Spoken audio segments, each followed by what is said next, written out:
And good afternoon, everybody, or good day, wherever you're listening to this. This is Marcel Portute, editor and publisher of the SportsInquirer.net, premier site news and notes in the world of sports. And welcome to the latest edition of the Sports Inquirer Show. We're recording this from Atlanta, Georgia on July 20th, 2019. Hope everyone is doing well out there. A little bit of a unique show for several reasons. One, we're recording this on a Saturday afternoon. We rarely do those, but couldn't do one yesterday for reasons, and want to make sure we get one in before we have activity taking place later on tonight and tomorrow in the world of sports. So thanks for listening. Very excited to have you here today. On Twitter and Instagram, that's a great way to follow everything that we're doing. Go to Sports Inquirer, all one word. Search for that when you're on those social media platforms. We have some exclusive video from Atlanta United practice yesterday from Frank de Boer, the manager, also Josef Martinez, and Brad Guzan. So make sure you go to the site and check all of that out. On Facebook, The Sports Inquirer and Sports Inquirer, those are two pages that you can search on there for everything that we're doing. Subscribe to us on YouTube and SoundCloud under The Sports Inquirer. And that is a great way to get our archived past shows, not only this one that you're listening to now, but we also do different shows on various topics such as Verbal Submission, which is our combat sports podcast, and we cover professional wrestling, mixed martial arts, and boxing. I'm very excited to do our next one coming up over the next 24 to 48 hours, because not only do we have the Manny Pacquiao Thurman fight tonight, there's also a UFC on ESPN event, and also I've been catching up on the New Japan G1 Climax series. So I'm wrapping that up tonight, so hopefully by Saturday, no, we'll say Saturday, but Sunday or Monday, we can record that show and have a lot going on there. And we also have our other podcasts, such as Stagger Screen, which focuses on the world of professional basketball. So make sure you go ahead and search that out as well. And we're going to start bringing out some other ones. The football season is upon us. Media days are taking place for conferences in college football, and training camps open up next week as well. So the first week or the last week of July, we're starting to see media days and training camps. Here locally in Metro Atlanta, the Falcons open up their camp on Monday. So that's the 22nd. So hopefully we can get some content from there as well, and we'll start incorporating a lot more of that on this show. So on today's broadcast itself, we're going to focus a lot on Atlanta United because we were just recently at the practice. They had their win over Houston on July 17th, so I need to break that down and preview tomorrow's matchup against DC United. So focus a lot of time on there. And then we'll go straight to the Miscellaneous Department. We'll talk about the NFL training camps and some potential storylines that are taking place. And we'll talk about players and their reactions to the Madden football game, and I have some thoughts on the analysis of that by the players. And Tyreek Hill, we'll touch on that a little bit as well, and just the approach that the NFL has with legal activities from the players off the field. So we're going to take our first break, and when we come back, we'll go into the Offsides Trap here on the Sports Inquirer Show. All right, welcome back to Sports Inquirer Show. Marcel Portute here with you. Atlanta was able to earn a 5-0 home win over the Houston Dynamo on July 17th. Probably their best offensive performance of the entire year, at least in MLS action. Josef Martinez scored twice to earn a brace, and Darlington Nagbe, Brandon Vasquez, and Julian Gressel each scored in the contest to extend Atlanta's home unbeaten streak to 8 matches. The goal also was the 6th consecutive score for Martinez in MLS action, which is tied for the 6th longest in the history of the league. So Atlanta moved up to 2nd place in the Eastern Conference with the victory, and they face a third place team, DC United, tomorrow. Before we get to that DC matchup, let's talk about the Houston contest. Atlanta really took advantage of a fortuitous call by the referee, Chris Penso. He had Albert Ellis, from Houston. He was fouled for a hard tackle in the 6th minute. Now, while Albert was talking to Chris Penso, the referee, he bumped him. He didn't smack him, didn't clothesline him, anything crazy like that, but he did make contact with the official, and that led to a second yellow, which automatically is a red card. So Atlanta, who was coming in with a injury disadvantage, and we'll break down all of those disadvantages and the new formation that they brought out as we go through the preview. They got a very fortunate break. They're playing with playing against 10 men from Houston. And Atlanta later on in the half took advantage of it as Darlington Nagbe scored his first goal for Atlanta United in his 2-year tenure with the team in the 27th minute. He was able to get a one-timer on a low cross that Julian Gressel sent to the center of the penalty box, and I said it was his first goal with Atlanta United in all competitions. And Nagbe's been a significant midfield player for the team, a big distributor of the ball. He does have several assists in his time, but he's really more of a possession player. So for him to be actually in the penalty area and in the area to score a goal was very rare. So he took advantage of that, and he even said post-match he finally was able to score a goal for Atlanta. It was a long time coming for the MLS veteran. Brandon Vasquez, he's doubled the lead in the 29th minute, and Vasquez, he's played up front with Josef Martinez with two forwards, and outside of the previous matchup and that they've played and other times, we've not seen Vasquez and Martinez, Josef Martinez, on the field at the same time having two strikers, or two strikers in general. Even when Mario Williams was on the team, he's now with Columbus, we'd rarely see Josef Martinez and Romario play together at the same time up front. But due to the injuries to Ezequiel Barco, Tio Villalba, and other scenarios, just when you go further back into the midfielders, Escobar was out due to a yellow card accumulation. George Bello is not playing, or he's recovering from injury. Breck Shea with season-ending knee injury, he was unavailable. So all that led to playing the two forwards, and it opened up the wings quite a bit. And Vasquez took advantage of that when Deion Pereira dribbled the ball towards the end line, and he sent a cross in the middle of the box. And after a deflection, Vasquez was right there in the middle of the penalty area and was able to get a header to make the score 2-0. And Atlanta continued to control the contest throughout the second half. Martinez scored his first goal of the contest and his 14th of the year in the 60th minute when he headed a cross from Gressel at the edge of the six-box penalty area and was able to add a fourth goal and of the match, his second of the night, in the 79th minute when Eric Remedi crossed the ball into Martinez and Josef Martinez, and he was able to duke the defender and the Houston goalkeeper and fire a shot in the top left corner to make the score 4-0. It was a 17th career multi-goal match of his Atlanta United career. Gressel finished off the scoring in the 88th minute. Josef Martinez sent a cross that was intended for Pity Martinez, who came in as a reserve, but the ball took a deflection once again in the penalty area. And this is a situation where, I keep mentioning these deflections in the penalty area, having only 10 men on the field, that left the open space for these poacher goals, where guys just coming in like Vasquez and Gressel there, having that open area with the one less defender for Houston, and Gressel was able to be in the penalty area, right place at the right time, hit the ball in the back post, and buried it in. And that was the final amount of scoring for Atlanta in the contest. So after the struggles at Chicago and getting a tie and again at home against the Red Bulls, and then earlier in the week losing at Seattle 2-1 that previous Saturday, this matchup against Houston was on a Wednesday. Dealing with all of that and the injuries, as I mentioned, all the guys unavailable, led to a really strong effort for Atlanta. And let's start with Frank de Boer, his thoughts on the win, and we'll go from there. So let's pull up Frank's audio post-Houston on winning the contest. Well, I think you can say, of course, the red card helps always, but I think you also remember the Red Bull game. We didn't play at that moment like this, and so that's a good step that we made. But also, I think we started really well also with against 11. First minute, the chance of Joseph, and another chance. Of course, they had also one good chance, but still, I think we were really into it from the first second the game started. So I had already good feeling about that, and it's also it continues when we played against 10. We were concentrated.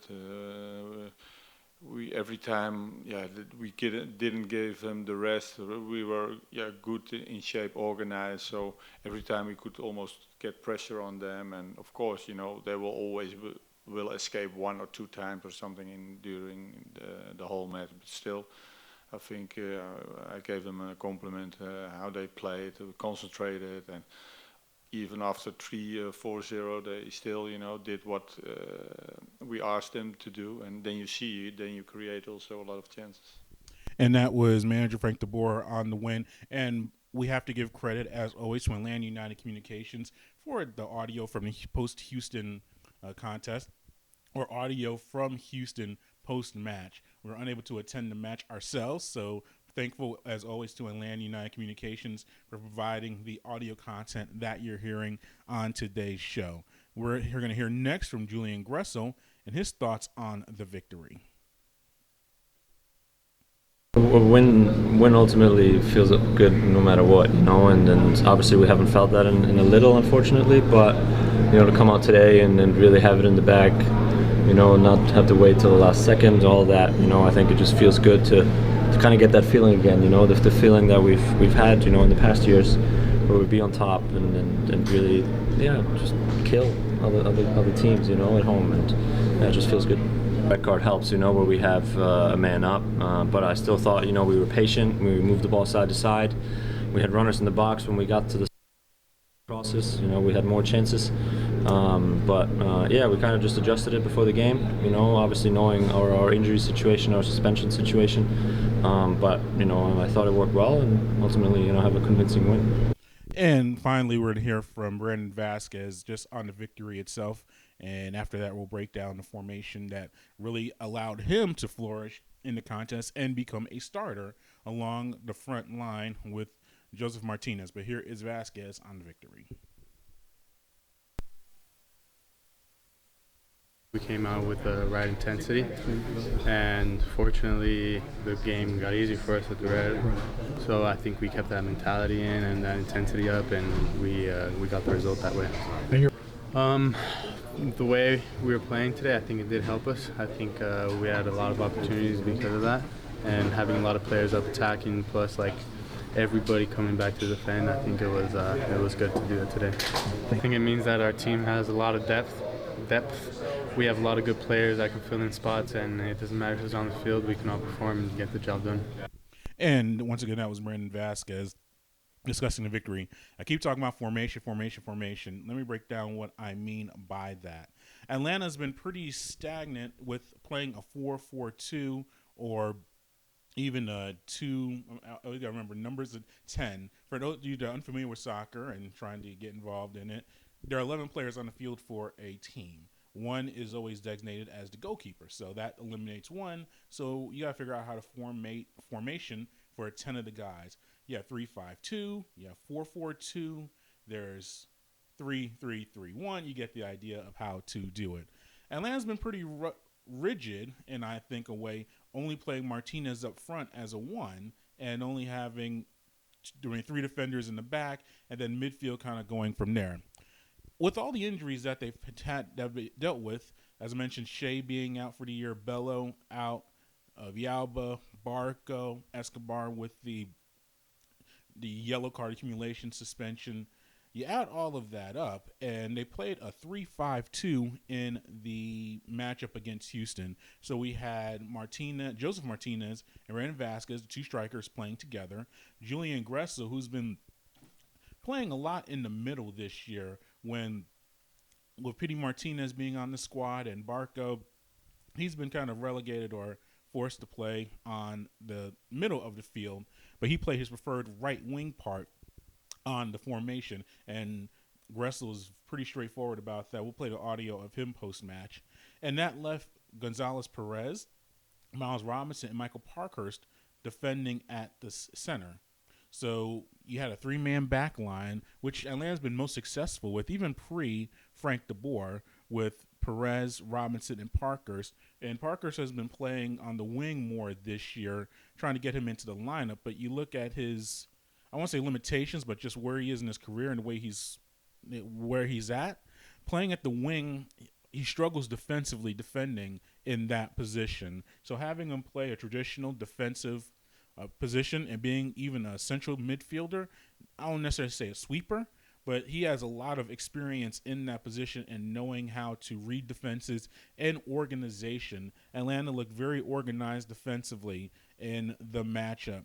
So I don't know if this match is going to last much longer when you want to have you're going to have Bello, and who looks like he may be back within the next 2-3 weeks, and Yaba, who's a traditional winger, and Barco, who can play really anywhere from midfield, not necessarily forward, because I think you have Martinez set there, or Josef Martinez. I thought the formation was very good because it opened up the wings. And to be fair, Houston is one of the worst teams in the league. They only have one road win the entire season, and they were playing on a short week, having to travel. So you add all of that together, the Dynamo were ripe for the picking to be beaten in that way. Plus, when you throw in the 10 men, they were put in a really bad position. But as Frank de Boer mentioned, Atlanta has had a situation where they've played against a team with 10 men earlier this year in New York with the Red Bulls and still end up losing the match. So Atlanta did take advantage of that scenario. But here's Frank de Boer talking about the formation and if we may see it in future matches. You take everything in consideration as normal, and today was really good, and of course, again, we have to expect, have to wait what we gonna see if we really continue play against 11 men. Of course, we played really offensive. We started really offensive, of course, but this is also what United wants, of course, and the fans, but.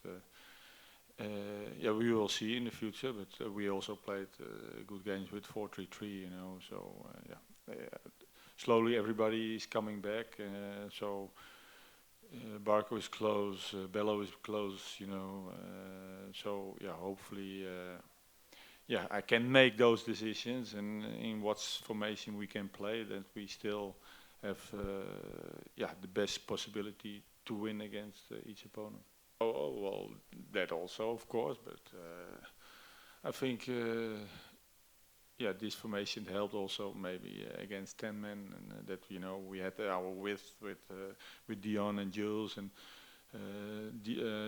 Darlington made his runs, behind. Sometimes what you said already, Michael Parker's make those runs, and this is what you want. I always say, you have to make unselfish runs, and sometimes you get it, sometimes you don't get it, but you will distract, the opponent. And I think 2 times we made runs, and then Brandon Vasquez came free on the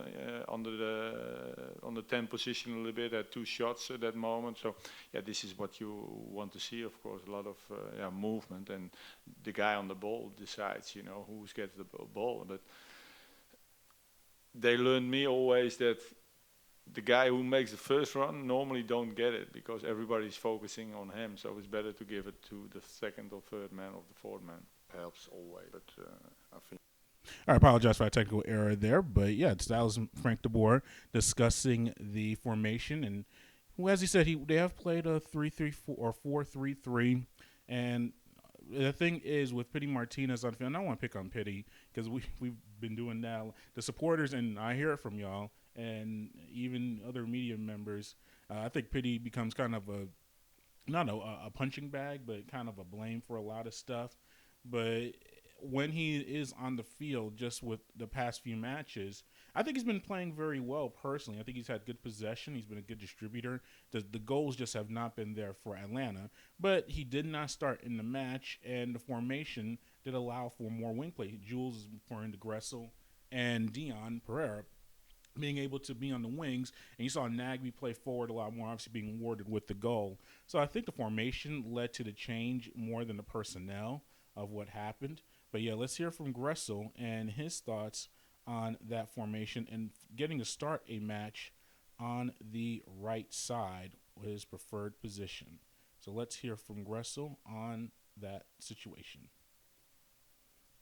I mean, I think it's no secret that I like it out there on the right, as a wingback. I'm not shying away from any work you have to do with that, a lot of running.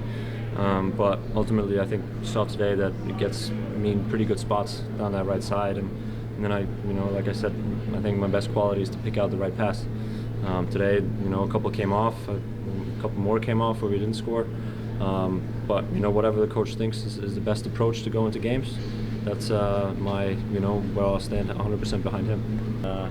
Yeah, it's just different spot, obviously, a different shape to our team. And obviously against 10 men, it got me into some really dangerous spots, and ultimately 2 times it paid off. I think we got a couple more chances out of, if it was a cross or a cutback or whatever. But yeah, like I said, we'll just kind of keep assessing it.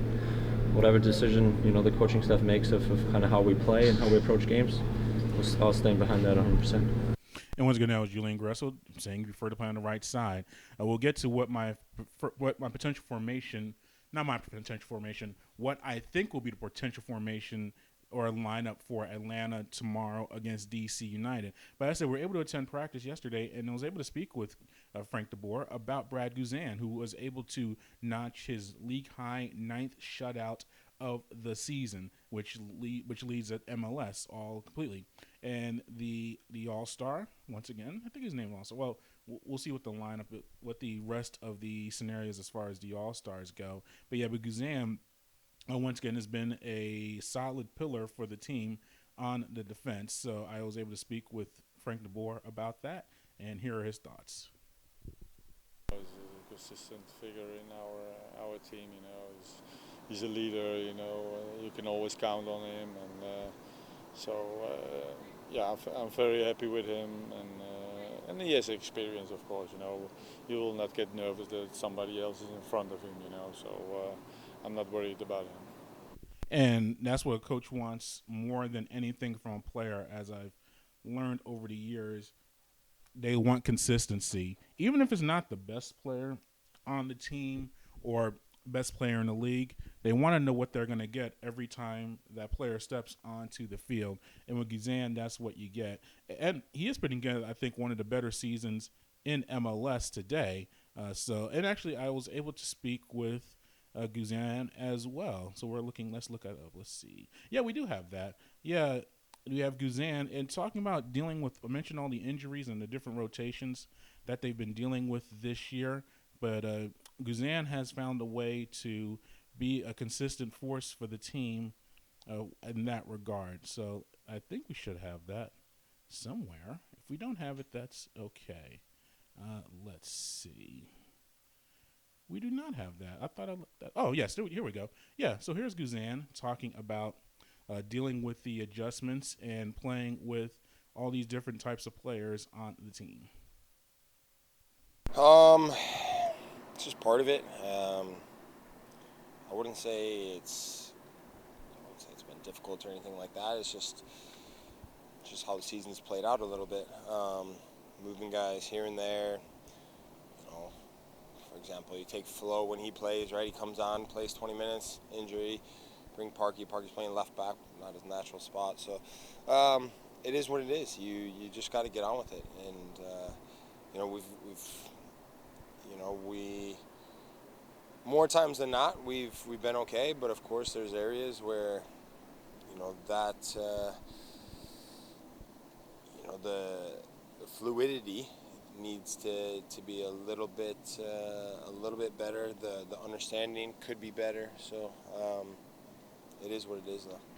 And once again, that is Brad Guzan, who's actually served as a captain several times this season on the field. I did meant to ask about him about that. Maybe next media session.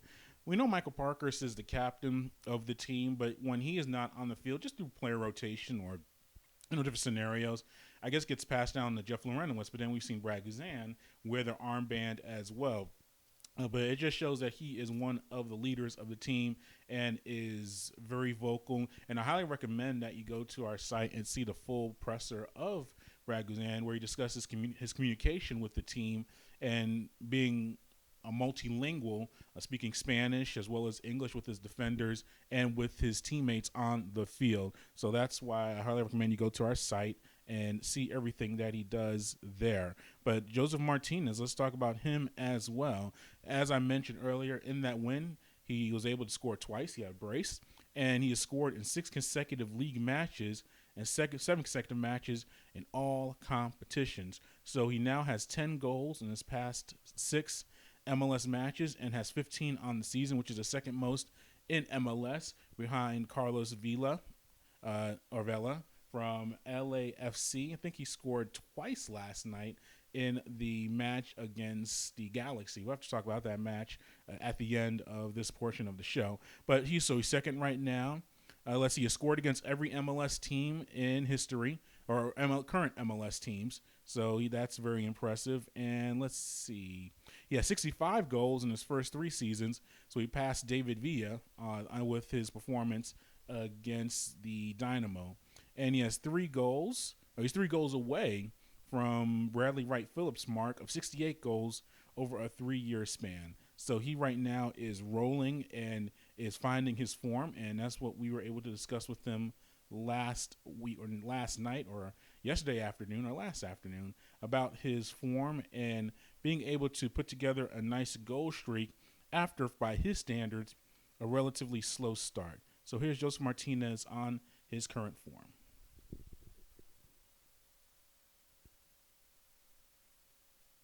No lo sé. Yo hago todos los días lo mismo. Desde que llegué aquí hago siempre lo mismo. El fútbol a veces es injusto a veces con uno. A veces los goles no entran. Me comenzó en el comienzo del torneo que pateaba 50 veces y ni siquiera pegaba una al arco. Y ahora, bueno, tengo la suerte de que, o la fortuna de que están viniendo los goles, ¿no? Esperemos que no se acaben aquí y seguir peleando porque todavía me quedan 5, entonces tengo que seguir peleando. Y bueno, sabemos que tengo muchos jugadores que también están haciendo lo suyo, que están en su mejor momento también y bueno, hay que aprovechar la oportunidad que me queda. I don't know because I do the same thing every day. I've done the same thing every day since I've got here, but sometimes soccer is like that. It's not always fair. Sometimes, the goals come and sometimes they don't. Like at the beginning of this season where I had 50 shots but couldn't get one on target. But now, the goals are starting to go in. I'm in a good moment. But it's also, credit to my teammates who are also in good form. And hopefully we can keep it going. We don't want it to stop here. We want to keep this goal streak going. And once again, that was Josef Martinez about his goal streak. And also, we were able to discuss with him his teammates and dealing with the rotation. He's used to playing alongside Pity Martinez, Tito Viaba, and Ezequiel Barco. And he does have some mainstays like Julian Gressel who've been playing forward to him in that penalty area quite a bit.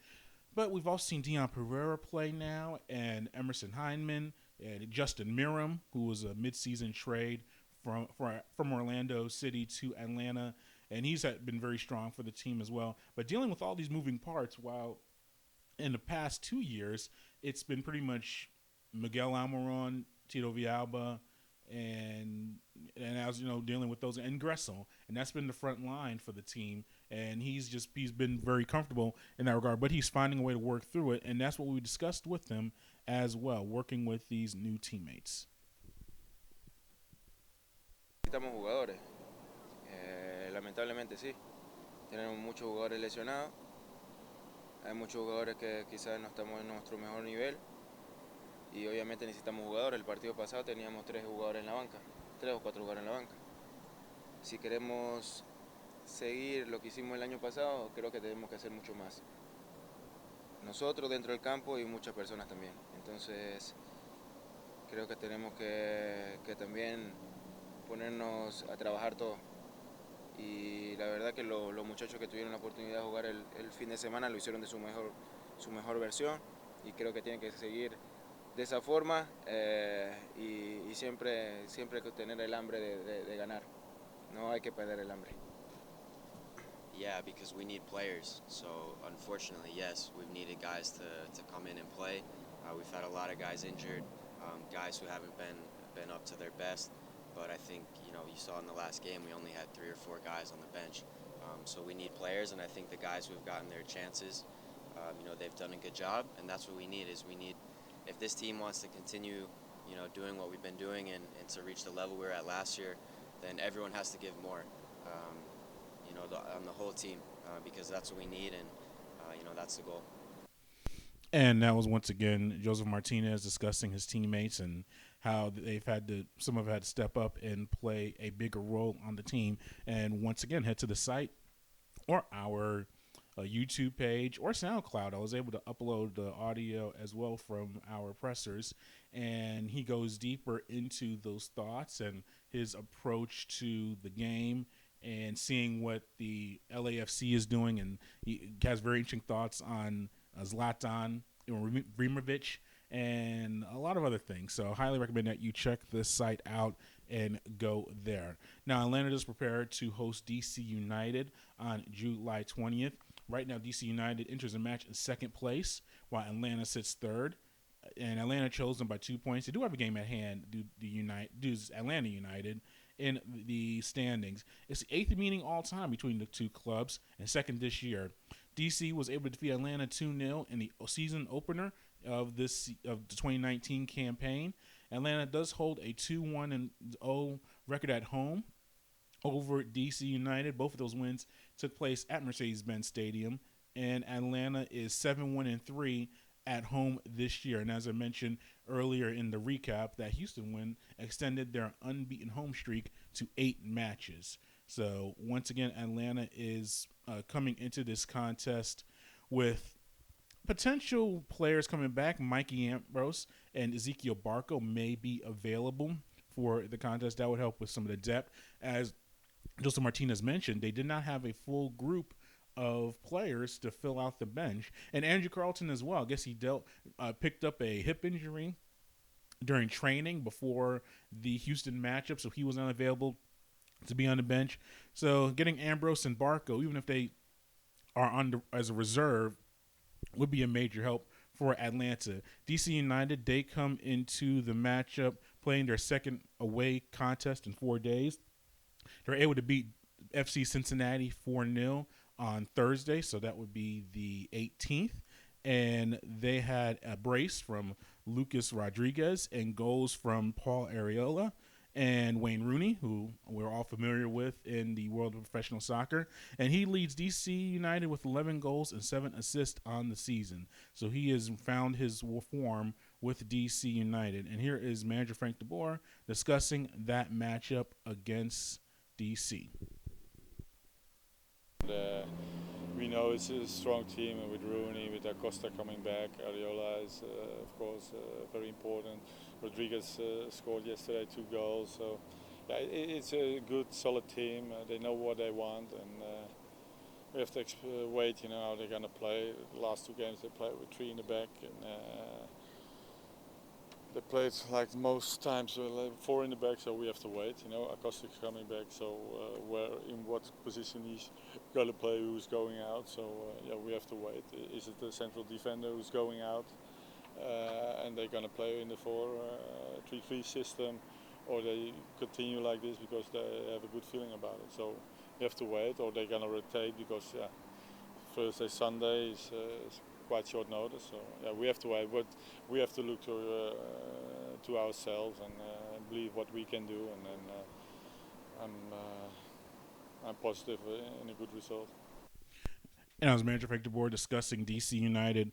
As he said, they're dealing with their own injury issues and guys starting to find their way back onto the field. But we know that Rooney and Acosta will be there playing, or Acosta is working his way back and maybe there, and Areola will be a major factor for DC as far as our front. And Rodriguez having those 2 goals against Cincinnati gives him confidence heading into the matchup. So we will be there tomorrow on July 21st and have a lot of post-game content for you. So we're very excited about that, and we're starting to see the teams finding separation, the good teams from the not so good teams. And as a DC beat Cincinnati, who in their first MLS season are dealing with some major struggles. They've already fired their head coach, and they have an interim coach in there, and it's not much improvement for there.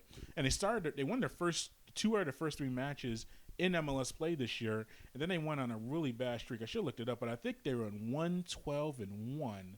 I want to say over their 14 games. And before the DC contest, they won their last 2. So they've been up and down, but mostly down. Vancouver is a major struggle team as well. But you look at the top of the standings. As I said, we'll pull up the standings now. If you just give me about 10 seconds here to pull up the MLS standings. We'll break that down a little bit, and then we'll move into football, and that'll wrap up our show. Pretty concise show today. So, yeah, let's pull up the full standings so we can be official and on point. So, yeah, we'll start with we want the West, and very good win by the LA Galaxy at home to defeat LAFC. Zlatan with the hat trick. And Zlatan's an interesting character. I think he's good for attention, and what he's been saying. He had two interesting statements. One, he talked about Carlos Vela and him being, I think, the MVP of the league this year for LAFC and having a chance to score 20 goals and 20 assists, which I believe has not been done in history of MLS. So he's on pace for that. And Zlatan, in his bombastic way, said when he was 29, he was playing, I think he was in Serie A at 29. We've seen him play for Milan and for Manchester United and PSG. He's played for all the premier top competition leagues. So when he was at 29, yes, he was playing at a higher level than Vela was as far as the leagues go. So he had that statement. And then he said he's a Ferrari among Fiats. And first of all, Fiat's a very nice car. And I don't understand why Fiat's taking a bum rap from Zlatan compared to a Ferrari. Personally, a Fiat I think is more serviceable than a Ferrari. Ferraris are good, but a lot of maintenance. If one little thing goes wrong, it's very expensive. But we get the point of what he was saying as far as him being the elite car in the world, a perceived elite car compared to the average serviceable car. So he said all of this stuff before the matchup, and even pre-matchup, he talked about how is he scared he's going to motivate LAFC. He said he hopes it does, and he goes out and scores 3 goals and has a hat trick. So he is putting his mark into the MVP race as well. But as far as standings go, LAFC 46 points so far this year, by far the most in MLS. But the Galaxy though have 37 points. As far as second place goes, and you go down the line, the rest of the teams are kind of in the low 30s to high 20s as far as playoff contenders in the West. I don't think LAFC is going to get caught at least for the Western Conference, and I don't think they'll get caught in the East as well. The East is very balanced, so, but still, they do get a first-round bye in the postseason, but once the playoffs start, especially when single elimination, anything can happen, and LAFC has had its struggles beating the Galaxy this year, so I'm very intrigued by seeing what happens there in the Western Conference. But heading further towards our part of the country in the East, as I mentioned, Atlanta is in third place right now with 33 points with 21 matches played. DC United has 35 points with 22 matches, so Atlanta does have a match at hand, and they only trail by 2 points, so we'll see what happens there. They technically, I don't know what Philadelphia's schedule is. I do think they play tomorrow, but Philadelphia is in first place with 36 points, and they've played 22 matches. So theoretically, Atlanta, with a victory over DC United tomorrow, can be tied for first place with an outright victory. But as I said, you're starting to see we're seeing the playoff teams. Philadelphia is going to be in, DC, Atlanta. Those are the top 3 seeds. The Red Bulls at 31 points are right there. But yeah, we're starting, and then so those are teams that we're gonna be in the postseason. Interesting battle though. We're looking at New England since they're firing Brad Friedel and bringing in Bruce Arenas. They are on a really strong streak right now. They're able to defeat the DC United or a tie. It was ended up, I think, being a tie against DC United about last week. So Arena's done a very good job with the team. They're only 2 points out of a playoff spot, which with a minus 10 goal differential, so they have really turned it around. But we could tell the teams are going to be really bad. So Cincinnati, Columbus, Chicago, not really good teams. And then in the West, as I said, Vancouver. So if Cincinnati has 17, Vancouver right now is at 20. So yeah, Vancouver, Colorado are teams that are not going to be in the postseason. But yeah, I think there's one more balanced years in MLS. I think last year you would have said Atlanta or the Red Bulls were going to emerge from the East about mid-season on as far as making the finals. And in the West, you would have said probably Seattle, Portland. LAFC was very strong, but they're an expansion team. You never know how that goes. I think this year, LAFC is the strongest team in the league. And I think Carlos is the MVP so far. But I think that the Galaxy, because they have the talent, their defense is not the best at times, and they do rely so much on Zlatan. But you look at them, and they could be a contender. Seattle is very strong this year. And then the East, it's really a coin flip. I think the Red Bulls and Atlanta are going to find their ways. And I don't know, I have to look at the formation where they finish in the standings. But I think those two are going to emerge as the best teams again. But you can't ignore Philadelphia and them going from being one of the middling teams in the East to now top of the conference. You have to respect that. And DC United, as we've talked about them previewing the Atlanta matchup, they're a very strong team as well. And even Montreal can surprise a little bit, even though they have they have a unique record. They have 9 wins, 10 losses, and only 3 draws. So they either win and do really well, or they lose. There's no middle ground with them. But still, they could be a respectable team as well. So, yeah, the standings are very bunched up, and the All-Star break takes place not this upcoming week, but the week after, because the All-Star game, I believe, is on the 31st, and that's when they play against Atletico Madrid, the MLS All-Stars, in Orlando. So that'll be very interesting to see. And I think we're just going to jump right into the miscellaneous department, and let's see where let's go into that right now.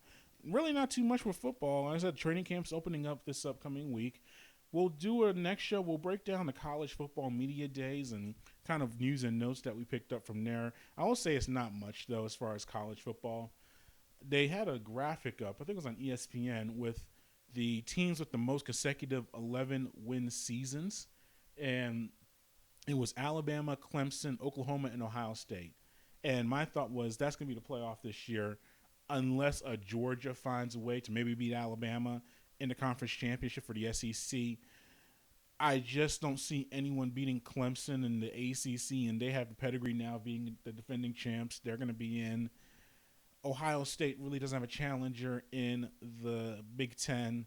I know they're going to try to break in a new quarterback, replacing Dwayne Haskins with probably Josh Fields or maybe another guy, and Urban Meyer's not there anymore, so we get all of that part of it. But Ohio State looks like they're going to be right there to lead them.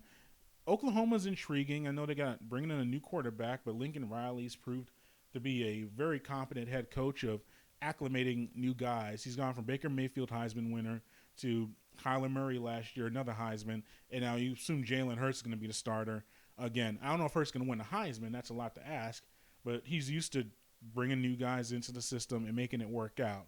And I know Texas is talking and being intriguing, but I don't know if they may even beat Oklahoma in the regular season at the Red River Shootout in Dallas this season. But beyond that, I just don't see consistency enough from Texas. They have to do a lot more than beating Georgia in the bowl game, in the Sugar Bowl last year. And the West Coast really does not offer much on a national scale. There's some talented players out there, but nothing on a national championship field. So you're looking at the playoff right there. And as I said, Georgia has a chance to sneak in there. Not necessarily sneak in there. They have to earn it in the SEC. But I just look at those consecutive 11-win teams, and that's where there's parity when you go from 5 down. But once you get to that top 5, I just don't see anyone really cracking that group right now. I don't see the Boise State or an Auburn or a Penn State finding their way into that scenario. I'd love to see it. It brings some interesting dynamics to the college football scene. But as I said, I kind of broke it down already just talking to you, but we'll have a little bit more in-depth stuff on our next show. But NFL training camp, this is a time of year that we start seeing contract talks really go into full gear. We'll start the Falcons themselves here in Atlanta. They're able to re-sign defensive lineman Grady Jarrett and linebacker Deion Jones. Those are 2 players that they've drafted, developed, and built. I would say Jarrett is one of the top half, maybe top 10 or 15 defensive linemen in the NFL. And he's a significant need for Atlanta to solidify that because they've had some inconsistencies along the rest of the line. I think McKinley, he'll be coming into his 3rd year now. Wow. He's a good player, but he needs to find some more consistency. Vic Beasley, who is not really, he's had 1 big year and not much else. They really need to solidify that part of the team, the pass rush and the run stopping, and Jarrett does that. Deion Jones, who's become a Pro Bowl linebacker, I would say maybe top 2 or 3 linebackers in the league. You can say Luke Kuechly and Wagner out in Seattle. I'll give you those two. But Deion Jones is right there, top 3 or 4 in his position in the NFL. He was able to sign his deal. They had to do it a year earlier than you would think because he was a second-round draft pick. I looked this up myself. I forgot about that. So he was a second-rounder. In essence, you get 4 guaranteed years and then a 5th-year option, where as a first-round pick, you get the 5 years guaranteed and 6-year option. So that's where they had to kind of accelerate the clock a little bit with his signing. So Atlanta was able to take care of that. I don't see any problems with those guys signing, and they just need better performances from the rest of the team and get healthy as well. And I said training camp opens up for Atlanta this upcoming weeks, and so there'll be a lot of audio and video coming out of that stuff. We'll be on top of it. I see Ezequiel Elliott wants to potentially hold out for the Cowboys. I don't get this at all. He has 2 years left on his deal, and this is what we talked about as well. He was a first-round pick by the Cowboys, so he's under contract this year and next year, and that's before you can franchise him for the next 2 years, theoretically, before you have to let him go. He's a very good player. Someone say the best running back in the NFL. I think he's right there. I mean, if short list is him, you have to look at Le'Veon Bell. He's with the Jets now. It's a very short list of top running backs in the league, but it's a devalued position, and the compensation that he's going to want is a little bit much. But he's in a unique spot because the Cowboys' offense and Cowboy expectations ride a lot on him. So he does have a little bit of leverage, but it's also an issue of what he's been off the field. We know about the incident with that got him suspended earlier in his career. We saw him this past summer. I guess he was at an outdoor concert in Las Vegas and having a confrontation with the security guard. And he did not get suspended for this incident this summer, but he's on a short leash. I mean, he's already been disciplined by the NFL and already had to meet him again about something. So you're worried about maturity. I think conditioning could be an issue for him. I think he came into this past year, and I don't know if it was a suspension and kind of some residual effects from that, but I'm saying for football standards, I don't think he came in shape and in proper condition to play at a top level. He worked his way into that form. So you have all of that stuff going on, and he's potentially holding out. Now, I think it's some leverage. I think he'll be there. And for a running back, I will say you don't need as much training camp time as some other positions. You do need conditioning, though. You need to get ready. But if he misses the first week of camp, just to make a statement, I don't think it's the worst thing in the world. But if I was the Cowboys, I'd have him committed this year. I won't even talk contract with him at all. Because at the end of the day, he's going to show up and play. And I'd let it ride out. I'd do like the Steelers did. Let it ride out the 2 years. You franchise him once. And then maybe that second franchise year, if you see his durability is good and he's matured and finding the right path, and then you go from there. So those are my thoughts on the contracts. The Madden ratings, yeah, I've seen a lot of these guys get really sensitive over what a video game is rating them. Look, we all want approval, and they're athletes. We're all like this, though. You look at status, and you want to be the best at what you do, and you believe in yourself that you're the best, but you also want affirmation from the outside, whether it's a head coach or your family or if they do a top 5 list of the best at your position in whatever field of work you're in, you want to be number one in that, or at least in the running. Or if you know you're not number one and you know someone else is better, at least, okay, I'm in the conversation. But an arbitrary video game that you don't know what the ranking standards are. I mean, you kind of know, I guess, the statistics and what you did the previous year and all that stuff. But to get emotional about it and leave posts and do like Keenan Allen from the Chargers, videos about how he's disappointed and really taking it to heart, slow down with that. I don't think that the people that really matter, the ones cutting your checks, the ownership of your team and things like that, they're not looking at Madden ratings when it comes to contract time, or you're trying to work a new deal or trying to be a free agent and go somewhere else. They're not looking at all that stuff. So I would just say not concern yourself with those things. But it does show a new generation of it, or more this generation. And I'm saying like these are old men. I'm 38. I'm not an old man, but I'm in that but I'm not in my 20s. So I say this generation.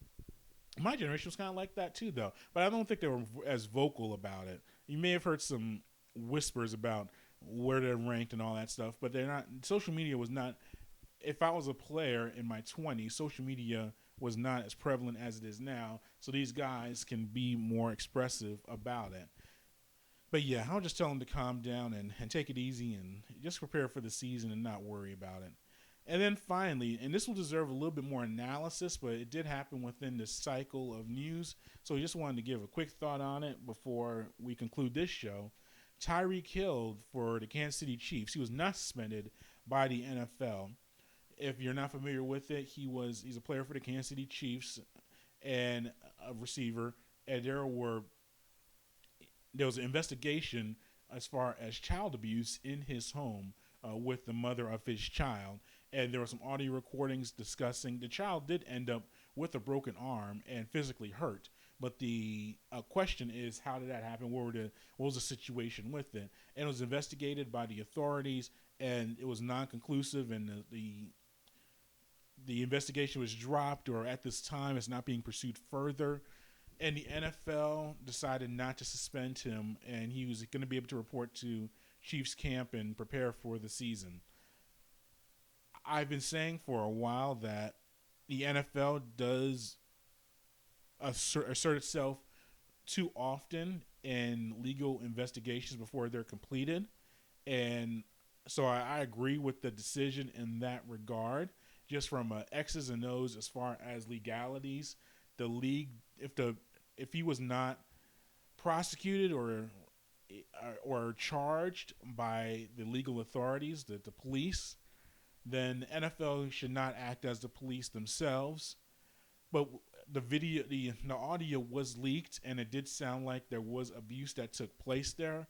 So it's a very touchy situation, and I said it deserves more analysis for our next show and a breakdown of what's going on.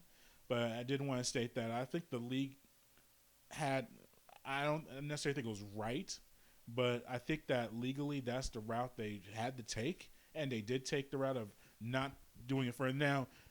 And I don't think this is over by any means. I think that unfortunately, if the audio's recordings are correct, and it may be, I hate to say this, but there may be another abuse situation coming up, allegedly, potentially in the future. But also, I think this investigation is going to be pursued further. You can't just the child was hurt and had a broken body part, so it's not he said she said. Something did happen to that child, and I think there's just a process that needs to take place. And I think once it's more funneled out, we'll see the league maybe step in and suspend them or not. I don't know, but yeah, just a very unique situation because we've seen the league step in with Ezequiel Elliott, his suspension, and some others where the players were not charged by the authorities, yet the league found a way to suspend the player nonetheless with their own investigation. So the league did take a different approach with this, and I think it was a good one for now. Thanks for listening to our show today, and we'll be back within the next few days and discussing more soccer, more football, and everything else in between. Before then, though, head to the mothership, sportsinquirer.net, premier site of news notes in the world of sports. Twitter and Instagram, Sports Inquirer, that's all one word. Facebook, go to our two pages, Sports Inquirer and The Sports Inquirer. And finally, subscribe to us on YouTube and SoundCloud under The Sports Inquirer, and you'll get all of our archives of our past shows, what we're doing now, and things in the future. Have a good day.